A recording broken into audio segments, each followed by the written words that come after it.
여전히 많은 사람들 같은 경우는 지금 한국의 이런 부동산 시장을 일본의 부동산하고 닮아 있다라고 이야기를 하시는데 최근 들어서는 또 우리나라가 뭐 지가가 빠진 적이 IMF랑 금융위기 이후로 또 최근 들어서 지가가 좀 빠지는 그런 모습들을 보고 일본의 버블 상황하고 비슷하다라는 의견들을 갖고 있는데 당시 그 상황을 좀 배경을 설명해 주시면 좋을 것 같은데. 예, 일단은 그 비슷하다는 얘기가 나오는 이유는 그때 당시에도 일본 가계 부채가 급증했었고 그리고 부동산 가격이 이제 버블 현상이 심화가 됐었고 인구가 좀 구조적 현상이 좀 비슷하다는 지적이 나오는데 이 일본 부동산 버블이 시대를 보면 부동산 가격이 그러니까 1986년부터 90년까지 약 5년 동안 두세 배 급증한 후에 그리고 1991년 가을부터 20년 넘게 이렇게 장기 하락이 계속 이어졌거든요. 그래서 우리한테 그렇게 시작된 거 아니냐 이런 말들이 계속 올라오고 있는 겁니다.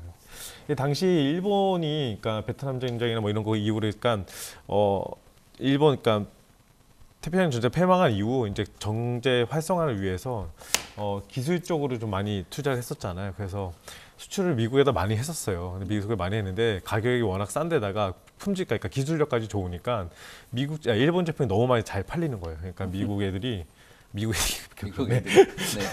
그러니까 일본 불러서 너무 가격이 낮다. 올리는 거예요, 가격을. 한마디로 가격 올리니까 이게 뭐냐, 1985년 플라자 합의에서 시작된 거거든요.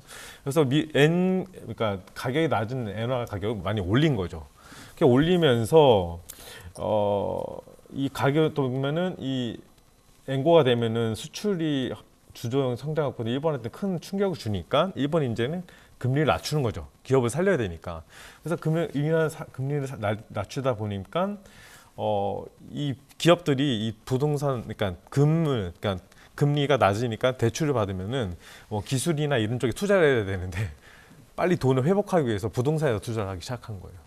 이렇게 하다 보니까 부동산이 그게 갑자기 올라가기 시작하고 금리가 또 낮으니까 국민들도 우리도 똑같이 코로나19 때 금리가 낮으니까 너도 나도 대출을 받아서 집 시장이 뛰어들었잖아요. 부동산이 뛰어든 것처럼 부동산 불패시나 비슷한. 예, 그때랑 비슷한 상황인 것 같아요. 그러다 보니까 그때 당시 도쿄의 땅을 팔면 미국 땅을 살 수 있다. 뭐 이렇게 그 정도 나올 정도로 또 일본에서는 뭐 부동산 업자들이 그 술 서빙하는 직원들한테 뭐 아파트 한 값을 그냥 줬다는 뭐 이런 설화가 나올 정도로 상당히 부동산이 상당히 올랐던 그런 시점인데 계속 이런 현상이 이러다 보니까 일본이 이제 정책적으로 1989년부터 그러니까 금리를 급속도로 올리기 시작합니다. 그러니까 지금 똑같이 미국이 올라간 것처럼 올려서 결국에는 대출을 했던 사람들 금리가 올라가니까 이자가 많이 갚아야 되는 것이 많아지고 이러니까 이런 현상들이 지금의 우리나라와 비슷하지 않느냐라는 상황을 지금 계속 오버랩 시키면서 보는 거죠.